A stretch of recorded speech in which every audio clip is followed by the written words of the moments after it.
آج ہم ایک خاص دن بھی سیلیبریٹ کر رہے ہیں. کون سا دن جی؟ آج فادرز ڈے جو ہے وہ بھی سیلیبریٹ کیا جا رہا ہے. جب ہم اس کی ہسٹری پر غور کرتے ہیں تو فادرز ڈے 1907 کے اندر جو ہے وہ پہلی دفعہ جو ہے وہ سیلیبریٹ کیا گیا، اور پھر اس طرح ہوا کہ اس کے کچھ سالوں کے بعد ایک ایسا واقعہ وجود میں آیا کہ کچھ لوگ ایک جگہ پر کام کرتے تھے اور وہاں پر کسی سبب سے تقریباً 360 لوگوں کی موت ہو گئی، اور ان کے اندر جو ہے 250 جو ہیں وہ فادرز تھے. اور ایسا ہوا کہ ان کی یادگاری کے لیے فادرز ڈے جو ہے وہ چرچ کے اندر جو ہے وہ منایا گیا، ان کی فیملیز کے لیے دعا کی گئی. تو یہ ایک میں نے چھوٹی سی ہسٹری بتائی، اور اسی طرح یہ فادرز ڈے پھیلتا پھیلتا اب تقریباً جو ہے وہ پوری دنیا اس کو سیلیبریٹ کرتی ہے. تو آج یہاں پر بہت سارے فادر جو ہیں یہاں پر بھی بیٹھے ہوئے ہیں.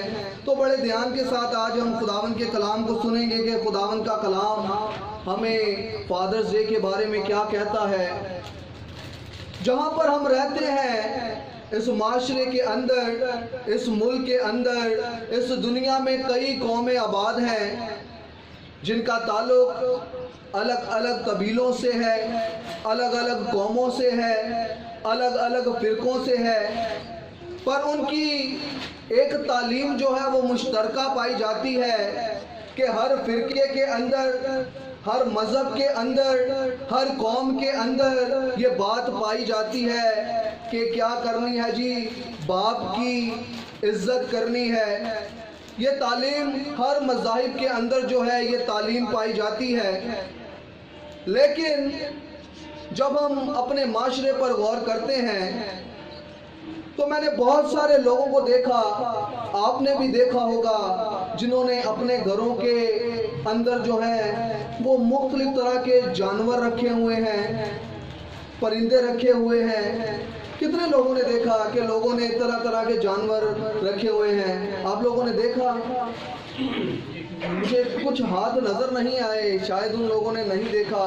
اچھا یہ بتائیں کہ کتنے لوگوں نے یہ دیکھا کہ لوگوں نے اپنے گھروں کے اندر جو ہیں وہ کتے رکھے ہوئے ہیں؟ یہ کتنے لوگوں نے دیکھا؟ اور میں نے تو بڑے ہی غور کے ساتھ دیکھا کہ لوگ جو ہیں کس طرح سے ایک کتے کو رکھتے ہیں. اس کے لیے ایک گھر کے اندر الگ جگہ بنائی جاتی ہے جہاں پر اس کو رکھا جاتا ہے. اس کے لیے ایک کھانا آتا ہے جس کو ڈاگ فوڈ کہتے ہیں، ڈبہ ہوتا ہے، اس کو وہ کھلایا جاتا ہے. آپ میری بات کو سن رہے ہیں؟ ہم فادرز ڈے کے اوپر بات کر رہے ہیں، اور میں آپ کو یہاں پر ایک مثال دے رہا ہوں کہ لوگوں نے بہت سارے جانور، پرندے اپنے گھروں کے اندر پالے ہوئے ہیں جن کو وہ اچھی جگہ پر رکھتے ہیں اپنے گھر میں. ان کو ڈیفرنٹ طرح کا کھانا دیتے ہیں جو ان کے لیے اچھا ہوتا ہے. اور کئی دفعہ تو میں نے ایسے دیکھا کہ اگر کسی کو کوئی پرابلم ہو جاتی ہے تو اسے ڈاکٹر کے پاس لے کر چلے جاتے ہیں کہ اس جانور کا ڈاکٹر جو ہے یہاں پر ملے گا. اسی طرح لوگوں نے اپنے چھتوں کے اوپر جو ہے وہ کبوتر رکھے ہوئے ہیں. جب آپ کا دل نہیں بھی کرتا چھت پر جانے کو، اتنی گرمی ہوتی ہے، اور لوگ کبوتروں کو اڑا رہے ہوتے ہیں، ان کو دانہ ڈال رہے ہوتے ہیں. یہاں پر ایک بات بڑی تجربے میں آئی، لوگوں نے جانوروں کے لیے اچھی جگہ رکھی ہوئی ہے، پر جب بات آتی ہے ان کے پیرنٹس کی، ان کے والد کی، تو اس کو اپنے گھر میں رہنے کی جگہ نہیں دیتے. اور اس کی بہت بڑی مثال یہ ملتی ہے کہ اولڈ ہوم جو ہے وہ بھرے پڑے ہوئے ہیں، اور یہ اس بات کی گواہی دیتے ہیں کہ ہمیں اپنے باپ کی ضرورت نہیں ہے.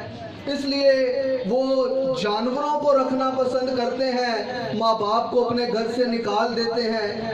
جانوروں کو ان کی پسند کا کھانا دینا پسند کرتے ہیں، اور اپنے باپ کو، اپنی ماں کو ایک ٹائم کا کھانا دینا بھی پسند نہیں کرتے. اور میں نے تو ایک ایسے شخص کو بھی جانتا ہوں کہ جس نے اپنے گھر کے اندر کتے رکھے ہوئے تھے، اور وہ ان کو مہنگی مہنگی سردیوں کے اندر جیکٹیں پہناتا تھا، اور لوگ کیا کرتے ہیں، ماں باپ کو چھوڑ دیتے ہیں، ان کو کھانا نہیں دیتے،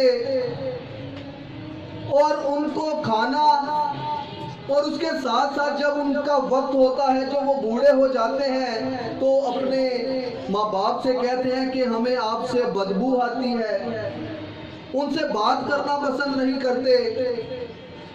یہ میں نے چیزیں جو ہیں وہ دیکھی، آپ لوگوں نے بھی دیکھی ہوں گی۔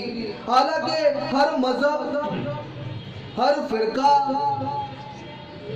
یہ تعلیم دیتا ہے کہ ہمیں اپنے ماں باپ کی عزت کرنی ہے، ہمیں اپنے ماں باپ کی خدمت کرنی ہے، ان کے ساتھ رہنا ہے۔ پر یہ ساری چیزیں کہنے کے باوجود بھی ہمیں بہت سارے معاشرے کے اندر ایسے لوگ ملتے ہیں کہ جب ان کے ماں باپ بوڑھے ہو جاتے ہیں تو انہیں گھروں سے نکال کر باہر گلیوں میں رکھ دیا جاتا ہے کہ یہاں پر لیٹیں، ہمیں آپ سے بدبو آتی ہے، ہم آپ کو اندر نہیں رکھ سکتے۔ اور کئی دفعہ میں نے لڑائی ہوتے ہوئے بھی دیکھی کہ ایک بھائی دوسرے بھائی سے کہہ رہا ہوتا ہے کہ آپ اپنے گھر پر لے جاؤ، آپ اپنے گھر پر لے جاؤ۔ وہ باپ جو اپنی اولاد سے محبت رکھتا ہے، جو اس کی تمام ذمہ داریوں کو پورا کرتا ہے، باپ کی حالت جیسی بھی ہو، جیسی بھی وہ کنڈیشن کے اندر ہو، وہ اپنی اولاد کی ہر ضرورت کو پورا کرنے کی کوشش کرتا ہے، وہ اپنے اولاد کے ساتھ محبت کرتا ہے۔